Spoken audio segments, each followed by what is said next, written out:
Hi mga Jai, habang tulog nga pala si baby, ako po ay naligo muna bago magbalot ng munggo. At ang munggo nga po pala ay isa kong bibilangin bago balutin. Opo, bibilangin ko po para nga ni hindi nga po pala sumobra sa timbang at hindi magkulang. Mahirap na mga Jai, lalo na't may mga demanding tayong customer.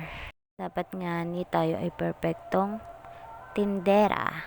Bilang na bilang nga nila yung nawawalang munggo pag kulang sa timbang. Siyempre nga etos lang yon. Baka nga hindi na bumili sa akin dahil blinag ko nga sila. At yun nga mga meses, pag nga talaga tulog ang bata, magagawa mo ang lahat ng mabilisan. Tulad na nakaligo na ako, nakapagbalot pa ng munggo, paninda. Talaga nga namang nagmamabilis ako dyan at baka nga naman magising, hindi pa nakakapaglinis ng bote. Wala siyang dededehan. Sa tako ba naman ang anak ko? Siyempre, mas okay na yun kaysa walang gana, diba mga meses? Kitang-kita nga naman sa katawan ng anak ko, ang katakawan niya at talaga napupunta sa kanyang katawan. At timbang, biruin mo isang buwan at kahalati, 6.5 na.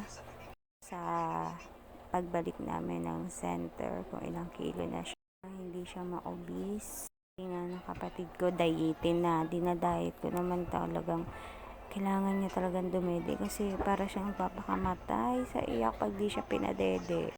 Ano bang gagawin ko meses? Di pa dedehin siya kahit anong libang o pacifier, nakapacifier na siya.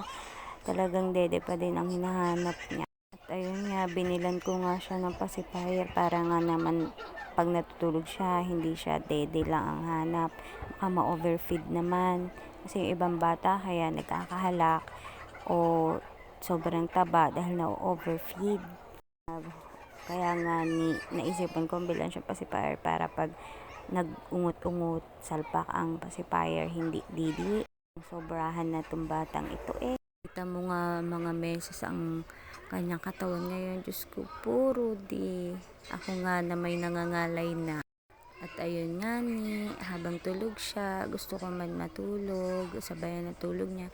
Kaya lang wala akong magagawa pag nagising siya. Kaya ito, paspasan po ako ng pagbabalot ng munggo. Susunod po niyan ay harina.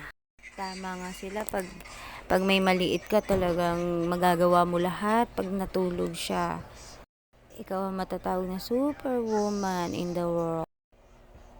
Feeling mo napakagaan lahat kakayanin. Tapos na ako magbalot ng munggo. Sunod naman po ay harina. May natira pa nga pong ibabalot pero hindi ko na po tinapos at baka nga magising ng botyogan natin. Kaya nga sisimulan ko na magbalot ng harina. Ay, sorry mga beses, hindi pala harina yan. Cornstarch pala yan. Sorry. Magkasing puti kasi. Sorry po. Ayan nga po, wala akong pantakal dyan o sandok.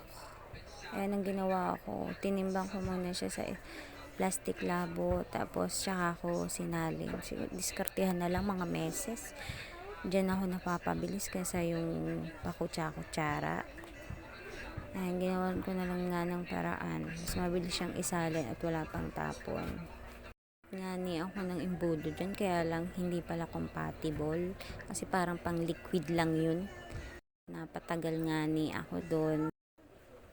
Yan, syempre titimbangin natin para alright.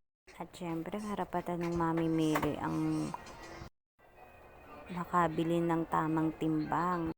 Kaya nga paulit-ulit ako dyan magtimbang, baka mamaya sobra o kulang. Pag sobra may masasabi din, pag kulang lalong may masasabi, diba mga meses? Kaya dapat tayo perfect ba? Katulad ng kele-kele ko, tignan nyo. Ay, kiki mo. Ay, sorry mga meses. Mapapakeke na lang talaga ako. Wala naman siyang natapon nung natumba. Sambot ko naman po agad at hindi naghiwalay ang plastic. Mga plastic magagaling. Charot. Yan nga, hindi ako mapakali pag hindi husto sa timbang. Pagkatapos ko nga ni magbalot ng cornstarch, inano ko nga po pala ang mga feeding bottle ni baby. Para kahit magising, syempre dedede na naman niya. Lampas na nga ni ng 2 hours ang hindi niya pagdidi. Kaya pagising na gutom na naman ang botyoga namin. Siyempre nga niho, ayoko nga po magwala-wala yan. Kasi nga po, gabi baka mamaya tiyanakin. Alam niyo, tiyanakin. Ako po kung sa iba may mga naniniwala sa ganun. Pero nabubuhay po ang nanay ko. Ayaw na ayaw niya pong iiyak ang baby paggabi at baka daw po sabayan at mga yayat po ang bata. Yun nga po ang paniniwala dito. Ewan ko po sa inyo kung ano pong paniniwala. Siyempre ako po wala pang ebidensya ba? Wala pang ebidensya. Pero hindi naman po masamang maniwala o mag-ingat. Lalo na po sa mga kasabi ng matatanda, tandang bulaan. Joke lang po. Sa inyo ho ba mga meses, uso po ba yung ganun o naniniwala po ba kayo sa ganung pamahiin? Tapos sa mga buntis na may dalaw sa bubong, yung mga naririnig yung palakad-lakad, ang gawin nyo lang po magsunog kayo ng amoy goma o mismong goma. Sabi po kasi ng nanay ko tsaka po ng ibang matatanda, ayaw po nila ng ganung amoy, kaya ayun po, sinunod ko po. At in fairness, mga meses, umalis siya. Hindi ko na narinig yung paglakad-lakad niya sa bubong. As in talaga. Nung hindi ko pa ginagawa yan, narinig ko yung lakad. Tapos yung pagtutuklap niya sa bubong, wala pa naman akong kasamang partner nun at nasa abroad. Buntis mga meses, kabadong-kabado. At baka nga pag ako ay nakatulog, baka mamaya baka makuha nila si baby, mga ganong isip ba. Pero mga meses, hindi naman masama ang mag-ingat, magdoble ingat, lalo na't may baby sa sinapupunan nyo. Kaya hindi masama kung mag-iingat tayo, magdodoble ingat sa mga ganong pamahiin, di ba po? Pero ako talaga mga meses, Diyos ko, takot na takot ako noon, lalo na't wala nga akong kasama. Mga bata lang kasama ko nung buntis ako. Tuwing alas 12, alauna, may naglalakad dyan sa bubong para tinutuklap. Minumura ko syempre. Minumura ko na parang ang tapang-tapang ko. Pero sa totoo lang mga meses ako'y nanginginig na. Hindi nga makaihi sa banyo. Pero pag nagpakita ako ng kahinaan o kaduwagan, baka mas lalo akong takutin. Lalo akong gambalain ba.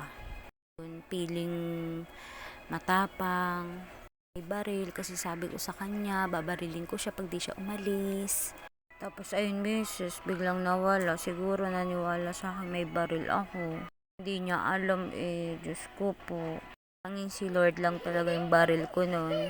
Ayun nga ang dami ko nga pong daldal. Tinapos ko na nga po niyang pagbabrush ko ng tauban po ng pinggan, sobrang dumi na. Siguro ako hindi pa nanganganak, ayan na, wala nang nag-asikaso. Diyos ko, pag di nga ni ako ang mag-aasikaso, wala mag-aasikaso, nanggigitata na. Iiwasan nga po natin ang magkasakit. Kaya dapat laging malinis ang ating kinakainan. At ayun nga, kumulo na po ang pinapainitong tubig at nilagay ko na nga po pala ito sa feeding bottle ni baby. At yung natira ay nilipat ko po sa thermos para may magagamit sa pagkakape bukas ng umaga. At bilang isang nanay, sasabay-sabay ang gawain. May ginagawa pa nga po ako. May gagawin na naman pong iba. Para nga matapos ng isang bagsakan ng mga bagay-bagay. Yun nga, bantulog ang baby. Ang dami mo nga namang magagawa. Pagsabay-sabay mo.